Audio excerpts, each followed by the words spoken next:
I'm Tori, and today I'm going to be discussing The 10,000 Doors of January by Alix Harrow. I listened to the audiobook narrated by January Lavoie. So this is a beautiful, magical adventure that's all about the power of stories and the power of words. It's told as a story within a story, so the outer story is about a girl named January who's being raised by an eccentric billionaire in the early 1900s while her father is off treasure hunting. And one day she comes across a book called The 10,000 Doors that's this epic love story about these two people from different worlds who manage to find each other against all odds. And so we kind of get to see both stories. We'll see January's story, and then she'll pause to read her book, and we'll get to see the story of these two lovers. I really liked this book. It was sweeping and majestic, and the whole tone of the story felt like a fairy tale. And it just made you want to explore your creativity and travel and adventure and just really soak in everything the world has to offer. There were some things about it that I didn't quite love, but overall I really enjoyed it. So if you would like to read this book, I recommend that you go do that and then come back to hear my opinions.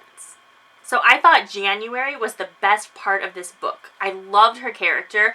I loved that she was written like an actual teenager. Often you'll read stories about people who are 16 years old and who aren't emotionally really any different than adults. And January felt like a timid teenager who had been made to doubt herself her whole life. She tried really hard and she fought, but she didn't always think her plans all the way through, and things didn't always work out. And a lot of the things that failed for her failed because she was just a kid who didn't really know what she was doing.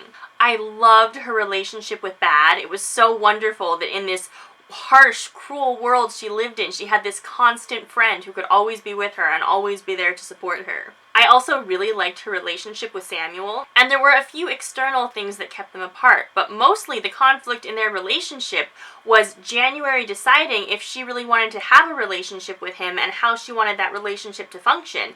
And that just felt so much more true to real life than some epic, we know we love each other, but the world won't allow it. And it was more about her taking the time to decide if this was what she really wanted. And January and Samuel weren't the primary love story in this book. The primary love story was between Ade and Ewell Ian. And that was interesting because it starts out very lyrical and epic, and it's these two people who met and fell in love instantly and have crossed worlds to be together. And that sounds very romantic and very much like a fairy tale, and it's very fun to tell that kind of a story. But the more we spend time with them, the more I just kind of didn't like them and didn't like how they handled their relationship. If you look at the timeline of their lives together, they spent one day together. They spent 12 years trying to find each other. They found each other and spent about a year together, got married, had January. Then they spent 17 years apart trying to find each other again. And their story was framed as this epic, passionate love that everyone should strive for. But I felt like they were kind of more in love with adventure and with the idea of questing for your true love than with each other. They both really enjoyed this epic, dramatic search for each other, but then when they found each other, it wasn't enough very quickly, and you don't have to settle down. I liked it that they didn't have to just get married and sit in the same house for the rest of their lives and be bored, but it also felt like they rushed headlong into a very dangerous situation and didn't think about the consequences very much. They didn't have a conversation at all about how they were going to try to go back through this door, about how last time it had taken them 12 years to open a door a second time, and maybe this would be dangerous, maybe they should think about contingencies. They just kind of wandered into it, and then once they made this mistake and got separated, then they were back to epically searching for each other.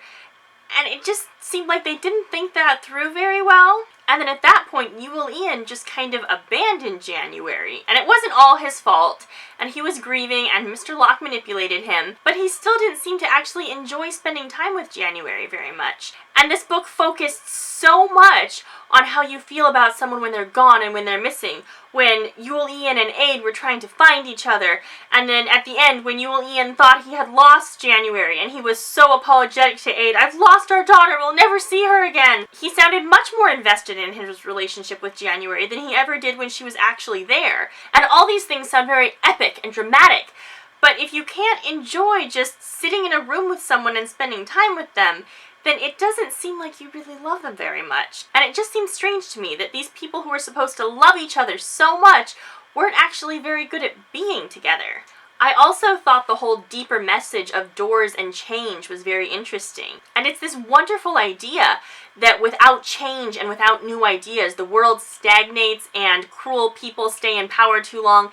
And it's such a good idea to have all this beautiful change and to have cultures communicate with each other and to have all these people from different worlds colliding and learning and growing.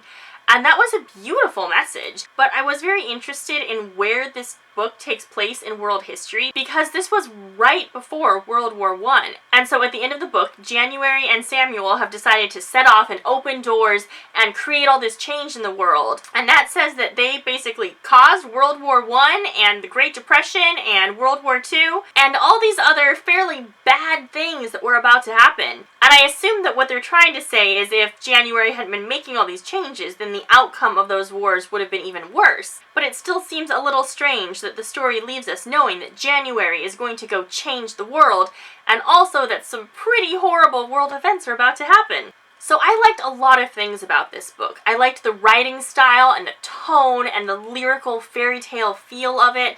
I loved what it had to say about the power of words and the power of change and the power of human connection and people from different places who know different things coming together and growing and learning from each other and sharing their ideas and their cultures. I was just a little curious about why it was set at the point in history that it was, and the epic love story was very dramatic and very fun to watch, but it just didn't seem like it would lead to a happy, healthy relationship, and that it was more of a story about chasing love and searching for happiness than actually finding love. And that was just an interesting contrast to all the beautiful, epic things that this book had to say about the human condition.